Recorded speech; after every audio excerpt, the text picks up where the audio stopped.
Alum Dong Minko. Voilà. Voilà. Donc, l'Umvet en bande dessinée, ça fait quelques mois déjà qu'on n'a plus vu M. Privat Ngomo sur ce plateau pour parler d'Alum Dong Minko. Il y a eu une grosse séance de dédicaces en France, il va venir nous en parler. C'est aussi un pan de la culture nationale qui s'exporte. Et c'est avec fierté qu'on va accueillir M. Privat Ngomo et Max Obiang, le dessinateur. Non, passez par là. Monsieur Obiang, voilà.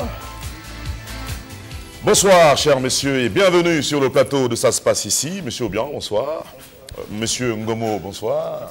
Nous sommes très contents de vous retrouver avec cette fierté nationale, la bande dessinée Alum Dong Minko. Mettez en marche vos micros déjà, j'espère que c'est fait. Oui, c'est cool. Voilà. Alors, avant de passer la parole au dessinateur que je mourrais d'envie de voir, c'est fait. Monsieur Ngomo, comment se porte Alum Dong Minko? Écoutez, d'abord merci de nous inviter. C'est toujours un plaisir d'être à l'émission Ça se passe ici. C'est partagé. Alors, ce soir, vraiment, deux informations importantes que je voudrais communiquer. La première, c'est que les gens ont eu l'occasion de découvrir les images, les belles images du dessinateur.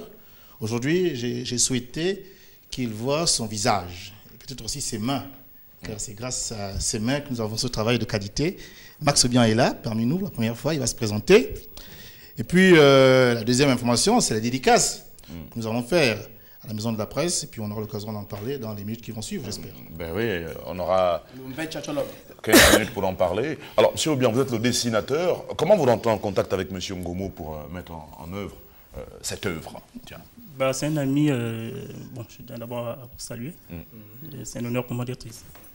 Sauf que je ne comprends jamais les questions de banane à la télé. Oui, non, c'est déjà tellement rapide. On espère que là, vous la saisissez. J'espère. Là, c'est facile. On est en face, là, face to face. Là, vous allez comprendre les questions. Bon, pour revenir au sujet, c'est quelqu'un, un ami commun, qui nous a présenté. Bon, puisque moi, je faisais déjà quelques dessins sur la BD. Et lui, il avait le projet de vouloir vraiment la produire et tout. D'accord. Donc, on nous a contactés et puis la machine s'est mise en marche. Quel genre de BD à l'époque? Toujours sur l'Umvet. Ah ouais. Avant Alum Dong Minko. Avant Alum Dong Minko, j'étais sur d'autres histoires de Tirandon, mais que je n'avais jamais, qui n'avaient jamais abouti. Tirandon, pas un toutou. Tirandon Toutou. Donc pas de BD sur en blanc, Tarzan, des trucs comme ça là. Non, Roman, non, le style ne m'a jamais pas dire intéressé. finalement que c'est plutôt M. Ngomo qui s'inspire de vous pour mettre en place cette œuvre. Si vous faisiez déjà ces dessins pour l'Umvet. Oh, ce qui est bizarre, c'est qu'il avait des projets sur l'Umvet. Moi, j'avais le projet sur l'Umvet et quelqu'un le savait parce qu'on ne s'était pas vu auparavant. Et on avait en fait un projet commun, mais sans pourtant se rencontrer. Et du coup, on a l'impression que votre inspiration ne tourne qu'autour du Umvet. Vous ne pouvez pas faire une BD sur autre chose? En ce moment, je suis sur une BD sur Schweitzer pour le cinquantenaire. Donc, il n'y a pas que le...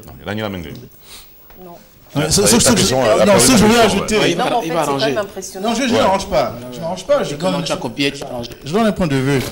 Non, ce que je veux dire, c'est que nous ne portons pas la paternité de ce projet. Exactement. C'est tout le monde. Je veux dire que l'idée de mettre en bande dessinée un récit d'un Véroyon trotté dans la tête soit d'artistes, soit de promoteurs. Comme Miss Boîte là. Et donc, si certains ont vu, par exemple, le documentaire Au commencement était le verbe d'Antoine Abessolo Minko, on y voit Max Obiang qui est très jeune. C'est des gens, ça. Et justement, on y voit Max Obiang qui est très jeune et qui avait déjà commencé avec certains amis, que je peux citer ici, Sylvain Mbeng, à mettre justement le Umvet en bande dessinée. Et je suppose que l'idée a dû courir dans la tête des Camerounais ou bien des Équato-Guinéens. Les femmes de là-bas, oui. Tout à fait.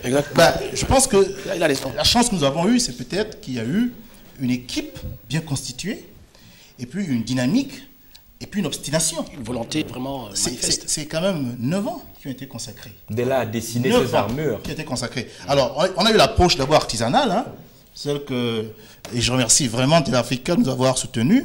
C'est celle-là où on venait présenter chaque fois un récit. Vous avez eu donc la bande dessinée. Je pense qu'il y en a eu 7. Alors, 7 sont sortis. La dernier épisode, c'était avec la Duster. Où il y a eu un grand débat. Et puis, c'était ça. Et puis maintenant, il ne reste plus que 3.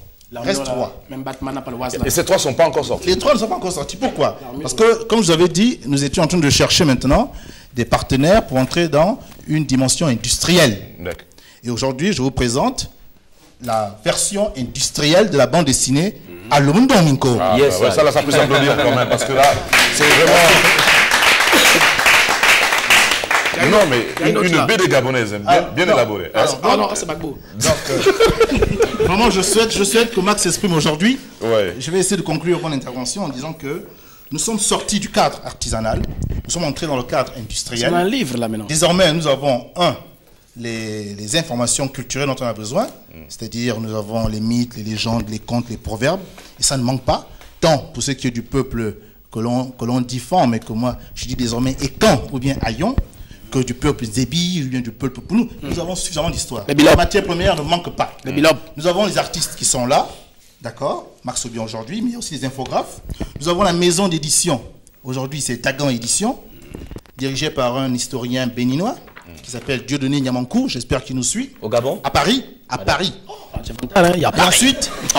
Et ensuite, nous avons la maison qui va nous distribuer désormais la bande dessinée en Europe francophone, c'est-à-dire la Suisse, la Belgique, la France et les territoires d'outre-mer. Donc toute la chaîne désormais est acquise. Et puis bien entendu le public qui n'attend plus simplement que de pouvoir découvrir la culture de l'autre à travers la bande dessinée. Parce que quand le conteur vient ici et commence à rapper en tout, il rappe en fan, il rappe en petit, allez, il rappe en Amazona, ben même si Régis est très intéressé, il ne va rien comprendre. Parce qu'on dira qu'un bandor est en train maintenant de voler les espaces intergalactiques, il ne comprendra rien. Mais si, moi je le mets en bande dessinée et en français, non seulement Massima Régis, qui est Massango, accès à la culture, mais également toutes les autres personnes du Gabon, de Côte d'Ivoire, du Cameroun qui savent lire français, eh bien, qui auront aussi accès à la culture. Mais alors, est-ce que vous avez le sentiment, vous avez déjà sillonné un peu quelques pays, que l'assertion n'est jamais prophète chez soi risque de s'appliquer aussi à Lumdong Minko? Mais écoutez, je vais répondre à cette question parce qu'elle est importante. Oui, mais c'est une question, je vais répondre. À quel moment on me donne une expression nationale à Libreville? Je sors dans cette union-là. Voyez-vous? Il est là. Voilà. Voici l'article, le premier article national dans l'Union. C'est préparé le petit va. Mais pourquoi je sors dans l'Union? Je sors dans l'Union là le 9 mai 2012. Voilà. Parce que ils ont sur Facebook pris une photo que j'ai postée. Et dans cette photo, je 2012, vous dites? 2012, cette année. Je parle cette année. Oui, page 7. Hein. 2012. Page 7. C'est là, si la caméra peut regarder. Non, ça veut dire quoi? Quand vous étiez au Gabon, l'Union n'était pas intéressée à vous? Quand je venais squatter désespérément les studios de Télé Africa, l'Union ne disait rien. Il disait rien, ça n'intéressait pas. Je suis parti en France, à Paris. C'est quand même terrible. Les amis sont devenus légion. L'Union. Comme quoi, aller en France, après on va vous considérer. En plus à Paris. Non, vraiment, j'aurais souhaité être prophète dans mon pays. J'aurais souhaité que les Gabonais comprennent que nous sommes en train, nous les jeunes, d'accord, et les moins jeunes, en train de vouloir chercher la culture qui est en train de se perdre, parce que les langues se perdent. Nous voulons les mettre sous des formes accessibles aux jeunes. Je pensais que les jeunes Gabonais, les plus fortunés, nous soutiendraient. C'est un coup de gueule que tu pousses là, Priva, apparemment. Ouais, non, moi, ça n'intéresse pas. Nous sommes pour l'apaisement politique et pour l'apaisement culturel, bien entendu. C'est pas un coup de gueule. C'est simplement une constatation. C'est vraiment triste. Et malheureusement, tu n'es pas le seul à faire ce constat. Oui. On aurait tellement voulu que de temps en temps les gens soient fiers, d'accord, pas forcément qu'on revienne des Jeux Olympiques, mais qu'on soutienne. Anthony, il tape. Écoute, tu fais ça, il va t'attendre. Non, je veux dire que c'est bien quand on a un frère qui a eu une médaille. Mais c'est encore mieux quand on met en place ici, dans notre pays, un dispositif, des structures d'accueil pour permettre qu'il y ait plus de médailles gabonaises. Ah là, tu as arrangé. Alors, on va partir donc à Max. Alors, Max, je ne sais pas, après ce projet, y a-t-il d'autres choses ou bien Alum Domingo va continuer avec, je ne sais pas moi, un énième numéro, pourquoi pas un millième? Il y a la suite qui est en préparation. Ouais. Alors, ce que je remarque ici, c'est que c'est très élaboré, c'est trop beau, tu vois. La fin de la version, on va dire, gabonaise, n'est pas la même que la fin de cette version... non, cette version-là, c'est ça. Il y a ces 5. C'est le premier épisode. Là, vous avez les l'acte 1 qui est là-dedans. Voilà, vous avez les 5 premiers épisodes. Résumé ou détaillé? Non, mais c'est pareil. Si vous regardez bien, ce sont les mêmes pages. Ok, d'accord. Parce que je pensais que ça correspondait à chaque numéro, à chaque épisode. Voici le numéro 2. Voici le numéro 3. Il est où le numéro 3? Il est là. Peut-être. Voilà. Non, c'est le numéro 1. Le numéro 2, c'est le bleu. C'est pas des vignettes, Daniela. Voilà. Voici le numéro 3. Où sont les chiffres? Voici le numéro 4. Et voici le numéro 5. Maintenant, regardez le numéro 5, la fin, et regardez la fin de... D'accord. Donc, vous verrez que c'est la même chose. C'est dans l'ordre. Maintenant, ce sont ceux-là qui sont en préparation. Il y a le numéro 6, le numéro 7, le numéro 8, le numéro 9 et le numéro 10. Voilà, qui va bientôt... Jeune Afrique avec Gbagbo, il y a un article de... Oui, bien entendu. Jeune Afrique, mais oui, on est en train on externalise la culture du Gabon. Et vous avez donc un petit encart, un tout petit encart. Ben ouais, c'est bien. Il a tout préparé, il a tout calé. Oh, monsieur Ngomo. Super héros africain. Voilà, en couverture, Laurent Gbagbo, et à l'intérieur, Alum Domingo. Voilà, donc on est un peu au même niveau. Sauf que nous, on n'est pas en prison. Nous, on est en liberté. Mais puisque qu'il s'agit de la culture gabonaise tout de même, j'ai envie de m'intéresser au dessinateur. Vous parliez justement du fait de dessiner les armures. Est-ce que vous avez eu votre inspiration, on va dire, des récits du VET, ou simplement ça vous vient de votre imaginaire? Les deux. Les deux. Donc j'ai eu l'inspiration du VET, les épopées elles-mêmes m'inspirent.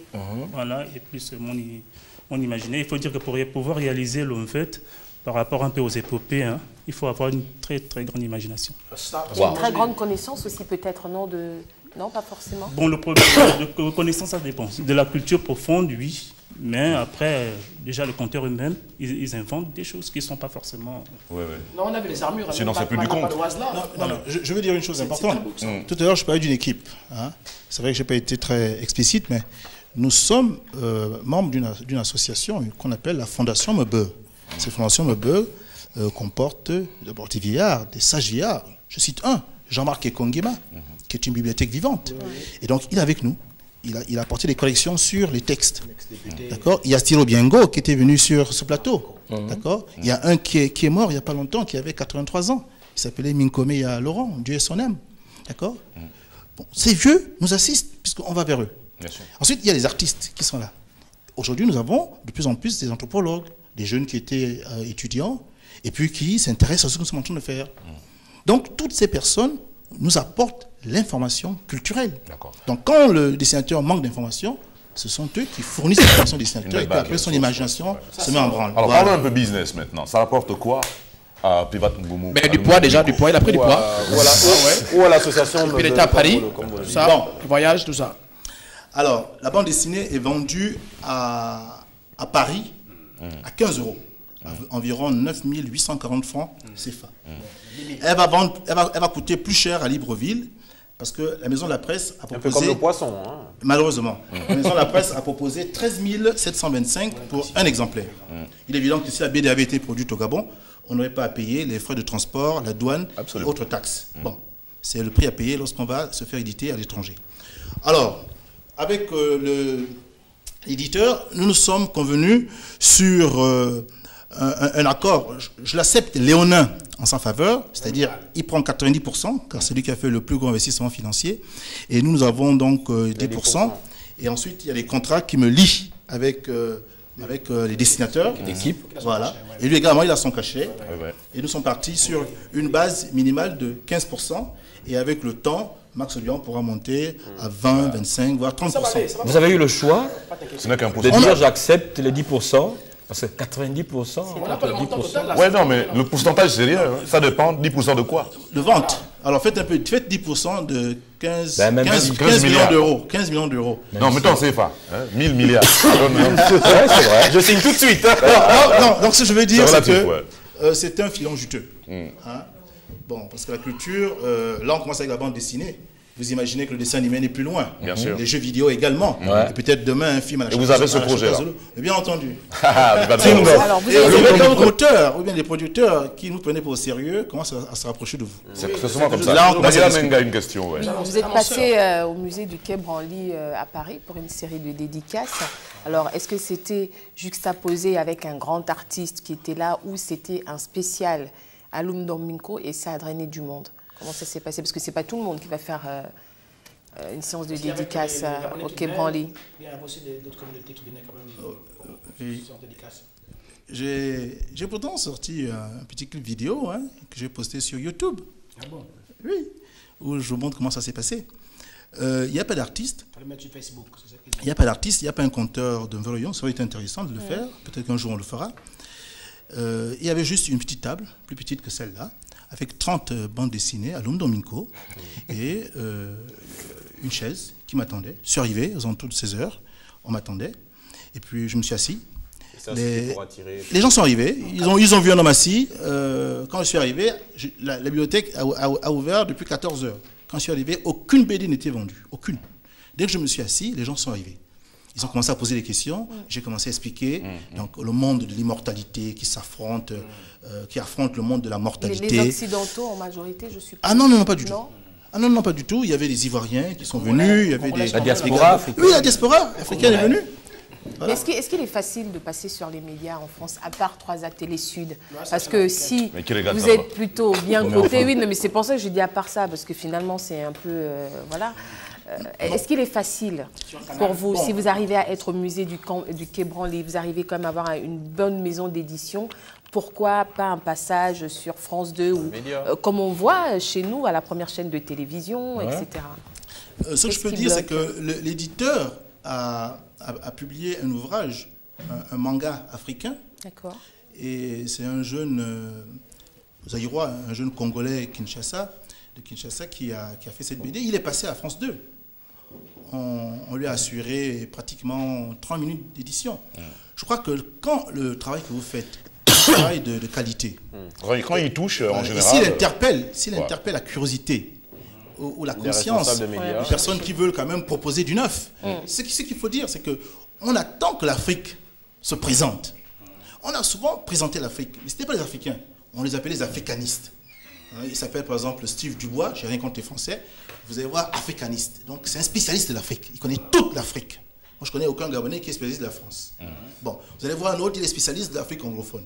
Donc ce sont toujours des Occidentaux qui nous présentent. Présenter l'Afrique. Bon, continent. Bon, il est peut-être temps qu'on vienne nous-mêmes humblement se présenter. Vous écoutez, ce qu'il a dit, c'est pas faux, mais sur tel point, il se trompe. Voilà en fait comment nous sommes. Donc quand nous allons commencer à nous présenter à travers des ouvrages comme celui-là, où on puise dans la culture, alors, on ne parle pas des choses qui se passaient après la colonisation, on parle des choses qui se passent avant la colonisation. Ils sont curieux quand même de comprendre. Changer un peu de plan là, on ne peut plus faire des choses... donc je veux dire que dès l'instant où on a compris ça, eh bien, on fait des œuvres. Si ces œuvres sont intéressantes, eh bien, on est susceptible de passer à Canal+, à Canal+ Afrique, à France 2, à TV1. Bon, l'Union, c'est déjà fait. C'est déjà fait. Et encore, l'Union, il a fallu partir en France pour avoir l'Union. Je remercie quand même M. Idundou qui a écrit le premier article. Il ne faut pas être méchant avec ce journaliste. Il a fait du bon travail. Encore que le pauvre, il peut écrire, si le chef ne dit pas de publier. Non. Là, vraiment, franchement, pour l'instant, je trouve qu'il y a un très bon partenariat avec l'Union+. J'entends sur le plan culturel, pas sur d'autres aspects. Et je veux ici saluer Steve, qui nous a beaucoup aidé. Profitez-en pour votre dernier mot avant qu'on ne passe la parole à eux. Moi, j'ai souhaité que ce soit lui qui parle dans mon domaine. Africa numéro 1 aussi. Africa numéro 1 aussi, tout de même. Alors, Max, un petit dernier mot. Qu'est-ce que tu peux nous dire là qu'on n'a pas forcément évoqué? Bon, que la deuxième partie va sortir. Vu qu'on est à l'international, donc le graphisme sera hautement mieux que celui-là. D'accord. Oui, là, je sais que j'ai des concurrents, j'ai des Japonais qui sont déjà les mangas, donc moi, vous verrez. D'accord, très bien. Donc on retient qu'à Libreville, c'est 13 000 francs. Voilà, ce que je veux dire maintenant pour terminer, c'est que pour terminer, hein, samedi, 1er septembre, il y a donc une dédicace qui sera donc faite à la Maison de la Presse, Quartier Glace, en face du Méridien Rendama, à partir de 9h. On finira vers 15h. Donc le dessinateur Max Obian sera là, je serai là également. Et nous allons gratifier, d'accord, un autographe, une dédicace aux personnes qui viendront acheter la bande dessinée. Voilà, et puis qui seront contents de discuter avec nous pendant ce laps de temps. Voilà. Quand est-ce samedi? Alors, samedi c'est le 1er septembre, à partir de 9h. À 13 000, hein. Vous m'avez critiqué longtemps en disant que chaque fois je ramenais donc la bande dessinée. Aujourd'hui, voilà, j'offre les 10 épisodes.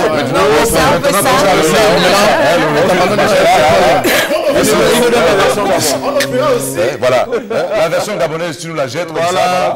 Comme la version française est sortie, c'est bien. Tu as 10 dédicaces, 10 pour chaque épisode. Ici, il n'y aura qu'une seule dédicace. D'accord, merci Priva, merci beaucoup. Merci aussi à toi Max. Merci à vous. Vraiment, du courage, il faut continuer comme ça. On est fiers de vous. Vraiment fiers de vous. On applaudit pour nos invités. Et bon courage pour la suite. Alors, tu as bien mentionné que c'est bien samedi, Stéphane. 9h du côté de la Maison de la Presse, en face du Méridien Rendama. Voilà.